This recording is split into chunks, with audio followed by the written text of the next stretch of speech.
Salvación solo por la fe. El libro de Romanos, lección 5, la fe de Abraham.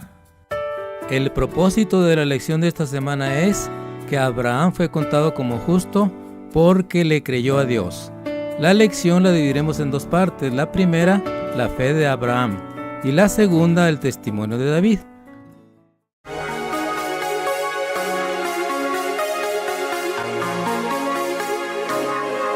Frecuencia cristiana.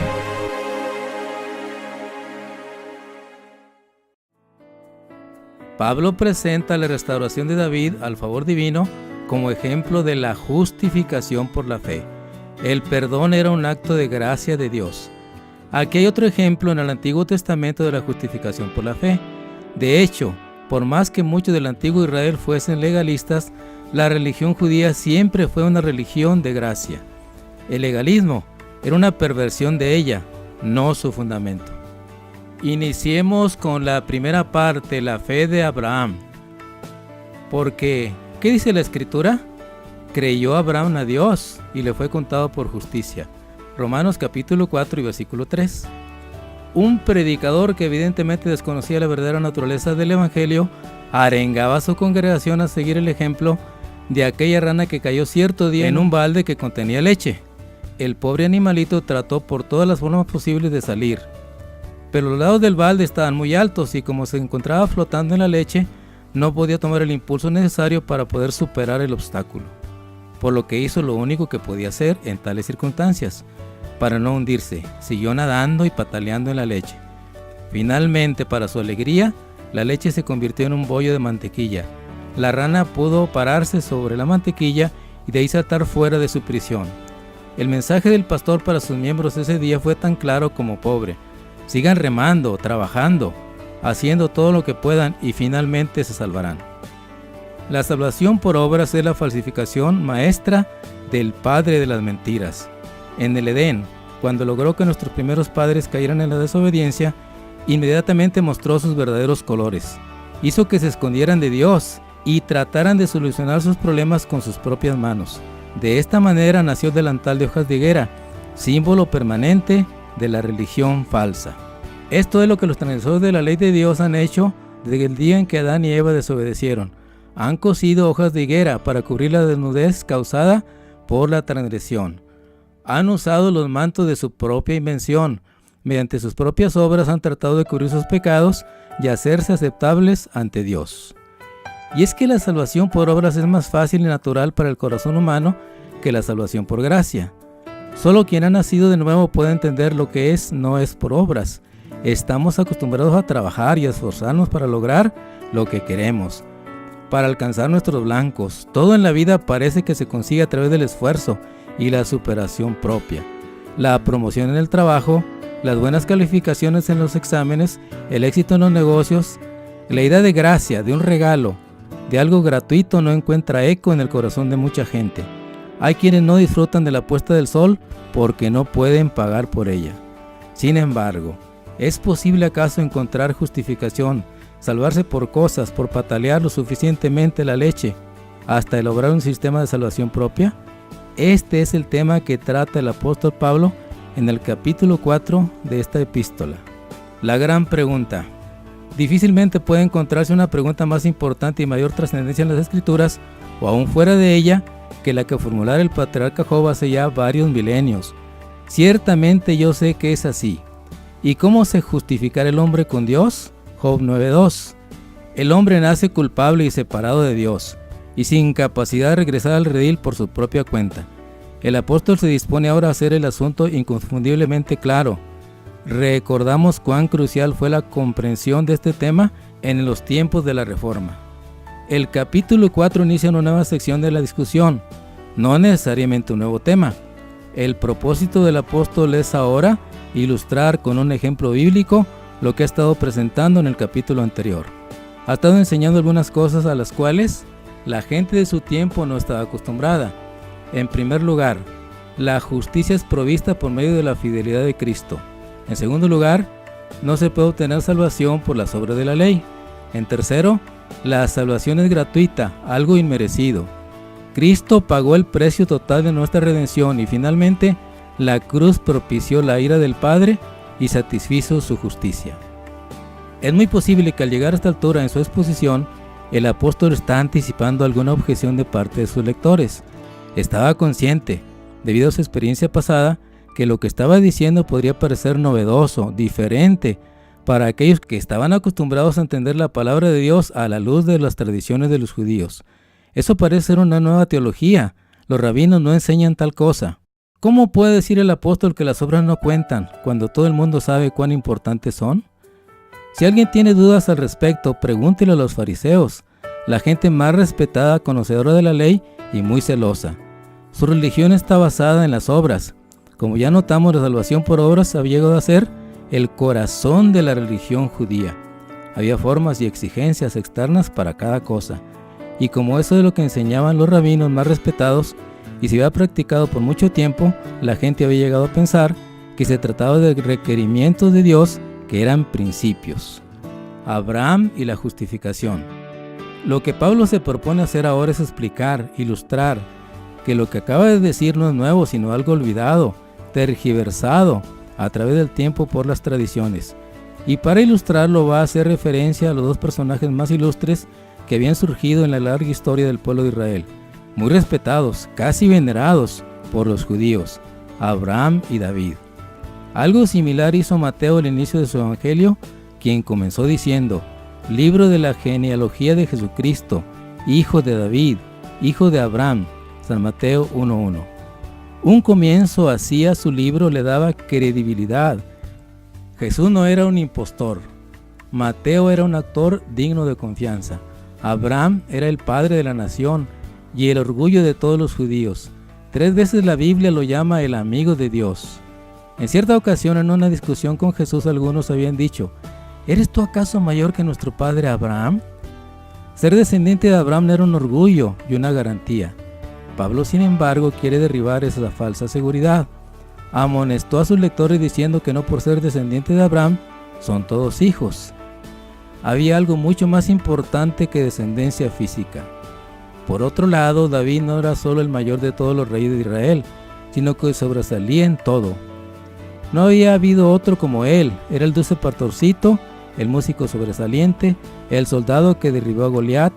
Era además profeta y poeta.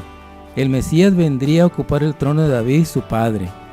Cuando ya al final de su ministerio Jesús hizo su entrada triunfal en Jerusalén, la gente que se aglomeró a lo largo de las calles de la ciudad cantaba, jubilosa: Hosana al Hijo de David, bendito el que viene en el nombre del Señor, Hosana en las alturas, San Mateo 21:9. Al mencionar los nombres de estos dos héroes nacionales, Pablo sabía que la gente lo iba a escuchar. Ya había mencionado en más de una ocasión, para evitar ser malentendido, que su enseñanza estaba en armonía con las Escrituras, el Antiguo Testamento, con la ley y con los profetas. Ahora se dispone a usar el argumento más fuerte que tiene a su disposición, los nombres de Abraham y de David.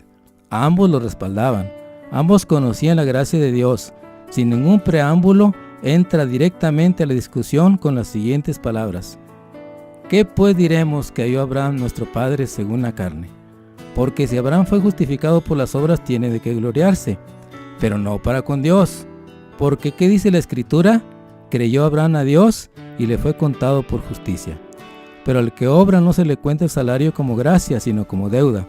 Mas el que no obra, sino cree en aquel que justifica al impío, su fe le es contada por justicia. Romanos 5, del 1 al 5. Abraham en la tradición judía. El apóstol cita el Antiguo Testamento: y creyó Abraham a Dios y le fue contado por justicia. Génesis 15:6. Uno se pregunta, si los judíos acaso no leían el Antiguo Testamento, ¿cómo podían creer en méritos humanos y en justificación por obras, cuando el ejemplo de Abraham era tan claro? Cuando la Escritura dice explícitamente que fue justificado cuando creyó. Es que ellos leían la Escritura a la luz de sus tradiciones y habían desarrollado toda una serie de comentarios y explicaciones al respecto. Y eso es lo que la gente conocía, mejor que lo que conocía la Escritura. Curiosamente, para la mente judía, Abraham era considerado como el ejemplo más saliente de justificación por obras, según testifica la literatura rabínica. Comentando Génesis 26:5, donde dice: por cuanto oyó Abraham mi voz y guardó mis preceptos, mis mandamientos, mis estatutos y mis leyes, un rabino argumentaba que Abraham guardó perfectamente toda la ley, aún antes de que ésta hubiese sido dada. Sobresalían 3 énfasis principales en cuanto a Abraham en el pensamiento judío de aquel tiempo. En primer lugar, Abraham fue contado justo debido a su fidelidad bajo las pruebas. La tradición decía que había sido sometido a 10 pruebas, y por haber salido victorioso en todas ellas, como premio a su fidelidad, Dios lo justificó. En uno de los libros apócrifos escritos en el segundo siglo a.C. se lee: ¿no fue Abraham hallado fiel en la prueba y se le reputó por justicia? 1 Macabeos 2:52. En la enseñanza popular, Abraham no había sido justificado por fe cuando creyó, sino como recompensa a su fidelidad. En segundo lugar, cuando Abraham creyó, eso fue solo un comienzo, algo inicial. Génesis 15:6, donde habla de la fe de Abraham, se complementa con la circuncisión, según Génesis 17:4-14, que es parte del pacto. Por lo tanto, no es sola fide, es fe más algo, más circuncisión. Esta situación la encontramos varias veces en el Nuevo Testamento. Recordemos exactamente el problema que Pablo trata en la carta a los Gálatas. Pablo había presentado el evangelio de la justificación por la fe en Cristo, y algunos falsos hermanos se hicieron presentes más tarde para decir a la iglesia precisamente eso. La fe está bien, como un comienzo, pero tiene que ser complementada con algo que hace el hombre, con obras, con la circuncisión. El apóstol fue claro y enfático en su actitud. Ni por un momento accedimos a someternos para que la verdad del evangelio permaneciese en vosotros. Gálatas 2:5. Algo similar había ocurrido en Antioquía, lo que motivó más tarde la reunión del Concilio de Jerusalén. Leemos que algunos venían de Judea y enseñaban a los hermanos: si no os circuncidáis conforme al rito de Moisés, no podéis ser salvos. Hechos 15:1. Afortunadamente, Pedro se levantó ese día y puso las cosas en su lugar. Para sorpresa de muchos, lo oyeron decir: ¿por qué tentáis a Dios, poniendo sobre la cerviz de los discípulos un yugo que ni nuestros padres ni nosotros hemos podido llevar? Antes creemos que por la gracia del Señor Jesús seremos salvos de igual modo que ellos. Hechos 15, 10 y 11. En tercer lugar, la fidelidad de Abraham ante la prueba había sido meritoria, tanto para él como para su posteridad. Por eso los judíos descansaban confiados en ser descendientes de Abraham. Si podían decir nuestro padre es Abraham, se sentían seguros. En un libro escrito en la última parte del segundo siglo a.C. leemos que Abraham fue perfecto en todos sus hechos para el Señor y aceptable en su justicia todos los días de su vida. Para la mentalidad judía, la fe en Dios y la obediencia eran prácticamente sinónimos. No veían una cosa como la causa y la otra como el efecto. La fe era algo inicial, preliminar, incompleto. La circuncisión tenía que complementar la fe. Creían que así había sucedido con el padre Abraham. Pablo usa el ejemplo de Abraham para ilustrar el punto central de su enseñanza y para derribar al mismo tiempo conceptos erróneos que se habían encaramado en el pensamiento judaico, que no tenían más base que la simple tradición. Teniendo esto en mente, notemos cómo Pablo demuestra en forma brillante que la salvación es por fe y nunca por las obras de la ley. Comienza la sesión con una pregunta: ¿qué pues diremos que halló Abraham nuestro padre según la carne? En el original griego no se usaban signos de puntuación como usamos nosotros hoy. Por lo tanto, la pregunta que formuló el apóstol puede traducirse de dos maneras diferentes, dependiendo dónde se escoja colocar una coma. Abraham, coma, nuestro padre según la carne. Abraham nuestro padre, coma, según la carne. Si se escoge la primera posibilidad, se trataría de Abraham como el ancestro, como el padre de la nación judía. Si se opta por la segunda, estaría preguntándose ¿qué es lo que halló Abraham según la carne? Es decir, por sus propios esfuerzos, por las obras. Aunque las dos maneras de ver este versículo son posibles gramaticalmente, pareciera que el contexto favorece la segunda. Está discutiendo justificación por fe versus justificación por obras, según lo expresa en Filipenses 3:4. Confiar en la carne tiene que ver con obras. Pareciera que en el versículo que estamos considerando, esta es la preocupación de Pablo. ¿Qué consiguió el patriarca por sus obras? De eso vamos a hablar inmediatamente. Prosigue con el argumento diciendo: porque si Abraham fue justificado por las obras, tiene de qué gloriarse, pero no para con Dios. Si Abraham no hubiera recibido la justificación en base a algo que hubiera hecho para merecerla, podría tener razón para gloriarse, pero la realidad es que no puede gloriarse para con Dios. Podría gloriarse en sí mismo o con sus amigos, pero nunca para con Dios. Por otro lado, si Pablo puede probar que Abraham, el padre de los fieles, fue justificado por fe y no por ningún tipo de obras que hubiese hecho, su caso estaría probado. La gente lo escucharía. Finalmente, Pablo lleva a sus lectores a la fuente misma de autoridad, porque ¿qué dice la Escritura? Vuelve a lo que ya había enfatizado varias veces anteriormente, a la verdad que la Escritura tiene la última palabra en asuntos de fe y de doctrina. Este es un buen consejo para quienes nos llamamos cristianos, 20 siglos más tarde. Todavía hoy es fácil seguir muchas veces en forma inconsciente caminos que no tienen otro fundamento que las costumbres o las tradiciones de la iglesia o de la sociedad en la cual hemos crecido. En el ministerio de Pablo en Berea se recuerda que los bereanos eran más nobles que los que estaban en Tesalónica, pues recibieron la palabra con toda solicitud, escudriñando cada día las Escrituras para ver si estas cosas eran verdaderamente así. Hechos 17:11. La pregunta de Pablo, ¿qué dice la Escritura?, debiera estar en los labios de todo cristiano que quiera honestamente conocer la voluntad de Dios. Creyó Abraham a Dios. ¿Qué fue lo que creyó Abraham? Génesis 15 dice que Abraham creyó a Jehová, pero no dice específicamente qué fue lo que creyó. Notemos que Dios ya le había comunicado varias veces a Abraham lo que había dicho que era su escudo y galardón sobremanera grande. Génesis 15:1. Le había hablado de un heredero, de una descendencia numerosa. Cuando le había llamado a salir de Ur, le habría prometido la tierra, y que lo haría además una nación grande, y que en él serían benditas todas las naciones de la tierra. Génesis 12, del 1 al 7. Es muy interesante notar cómo el apóstol cita el caso de Abraham en la epístola a los Gálatas. Así Abraham creyó a Dios y le fue contado por justicia. Sabed por lo tanto que los que son de la fe, estos son hijos de Abraham. Y la Escritura, previendo que Dios había de justificar por la fe a los gentiles, dio de antemano la buena nueva, el Evangelio, a Abraham diciendo: en ti serán benditas todas las naciones. De modo que los que son de la fe son benditos con el creyente Abraham. Gálatas 3, del 6 al 9. Aunque no sabemos en todos los detalles cuánto le dijo Dios en relación al heredero y cómo serían benditas en él todas las naciones de la tierra, Abraham fue evangelizado. Encontramos en el Nuevo Testamento que las palabras de Jesús no son siempre fáciles de entender. Por ejemplo, cuando dijo: Abraham vuestro padre se gozó de ver mi día, y lo vio y se gozó. San Juan 8:56. ¿En qué sentido? ¿Cómo vio a Abraham a Jesús? Sin duda tuvo una idea muy clara de la misión de Cristo cuando fue llamado a ofrecer a su hijo Isaac en sacrificio, y finalmente el carnero fue provisto como sustituto.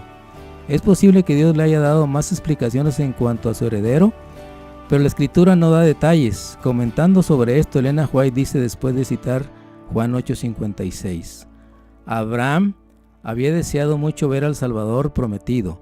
Elevó la más ferviente oración para que antes de su muerte pudiera contemplar al Mesías, y vio a Cristo. Se le dio una comunicación sobrenatural y reconoció el carácter divino de Cristo. Vio su día y se gozó. Se le dio una visión del sacrificio divino por el pecado. Tuvo una ilustración de ese sacrificio en su propia vida. Deseado todas las gentes, 434. Y le fue contado por justicia. La expresión creyó Abraham a Dios y le fue contado por justicia es una de las frases claves de toda la Escritura. Abraham fue justificado no por obras que hubiera hecho, sino cuando creyó a Dios. ¿Y en qué forma fue justificado? ¿En qué forma recibió la justicia provista por la fidelidad de Cristo cuando creyó a Dios? Le fue contado por justicia. La palabra contado es una palabra muy importante para entender el Evangelio. Es un término de contabilidad, generalmente usado en contextos financieros. Se trata de poner algo a la cuenta de alguien, hacer una transferencia de una cuenta a otra.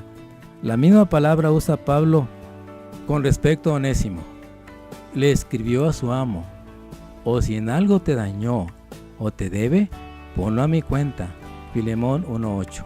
Otras versiones dicen: cárgalo a mi cuenta. Pero al que obra, continuó el apóstol, no se le cuenta el salario como gracia, sino como deuda. Hay dos maneras diferentes en las cuales se puede acreditar dinero a nuestra cuenta: el dinero del salario, que es ganado, o el dinero de un regalo por el cual no se ha trabajado. El que trabaja para conseguir ciertos méritos, dice el apóstol, todo lo que se le puede acreditar a su cuenta es lo que ha ganado.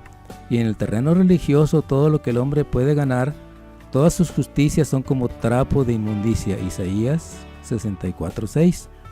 Totalmente inadecuadas para arreglar las cosas con Dios. Completa el argumento diciendo: mas al que no obra sino cree en aquel que justifica al impío, su fe le es contada por justicia. Aquí la antítesis no es entre el que obra y el que no obra, como si las obras no tuvieran nada que ver con el plan de salvación.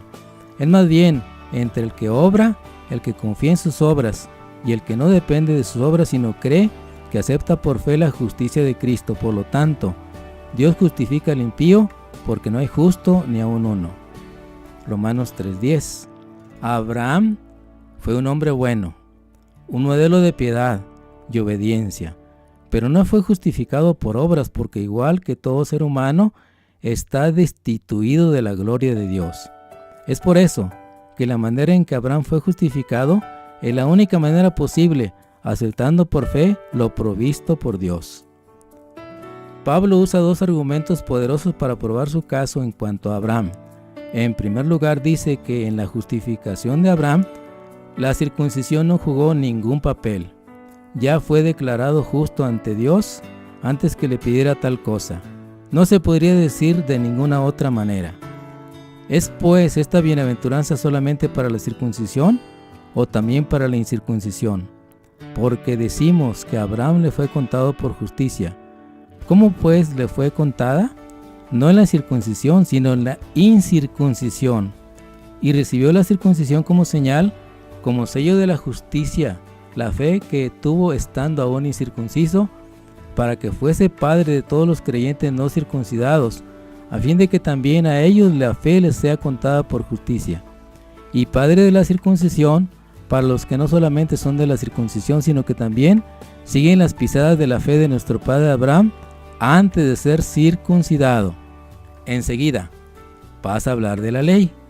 La ley tampoco tuvo que ver con las promesas y la justificación del patriarca, ya que el Sinaí, cuando fue dada la ley, no vino sino hasta más de 4 siglos más tarde. Por lo tanto, Abraham fue justificado antes de ser circuncidado, ya antes de que la ley hubiese sido dada. Su justificación fue sola fide, cuando creyó. Continuemos con la segunda parte, el testimonio de David. El apóstol también menciona a David, quien escribió: bienaventurado el varón cuyas iniquidades son perdonadas y cuyos pecados son cubiertos. Bienaventurado el varón a quien el Señor no inculpa de pecado. Salmos 33, 1 y 2. Lo traducido no inculpa, que significa acreditar, poner a la cuenta. Bienaventurado el varón a quien no se le acredita pecado, porque el pecado fue puesto acreditado a la cuenta de Jesús.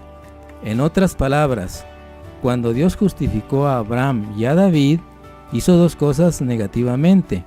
No les contó sus pecados y positivamente les acreditó la justicia de Cristo. Y este es el plan de Dios, no solo para estos dos venerados patriarcas, sino para todo ser humano, por pequeño que sea. Al final del capítulo, Pablo establece la universalidad de la gracia de Dios, cuando al hablar más específicamente de Abraham, dice: y no solamente con respecto a él se escribió que le fue contada, sino también con respecto a nosotros, a quien ha de ser contada. Esto es, a los que creemos en el que lo levantó de los muertos, a Jesús, Señor nuestro, el cual fue entregado por nuestras transgresiones y resucitado para nuestra justificación. Pablo afirma que la doctrina de la justificación por la fe, sola fide, no es una innovación de la iglesia cristiana, sino que es el mismo plan de Dios que ha tenido en todos los tiempos a Abraham y David lo prueban más allá de toda duda. El Antiguo Testamento también habla de la justicia de Dios. El profeta Jeremías escribió varios siglos antes de que escribiera Pablo. He aquí vienen días, dice Jehová, en que yo confirmaré la buena palabra que he hablado a la casa de Israel y a la casa de Judá en aquellos días. Y en aquel tiempo haré brotar a David un renuevo de justicia, y haré juicio y justicia en la tierra. En aquellos días Judá será salvo, y Jerusalén habitará segura, y se le llamará Jehová, justicia nuestra. Jeremías 33:16. A pesar de que esta doctrina está establecida en las Sagradas Escrituras muy temprano en el curso de la historia de la Iglesia cristiana, este énfasis comenzó a perderse al ser reemplazado por la filosofía más sencilla y natural de la salvación por medio del esfuerzo humano. Durante los largos siglos de la Edad Media, el Evangelio se perdió de vista casi en su totalidad, mientras las formas y las ceremonias tomaban su lugar. Después de 1500 años, los reformadores recuperaron esta verdad que había quedado sepultada bajo espesas capas de tradición.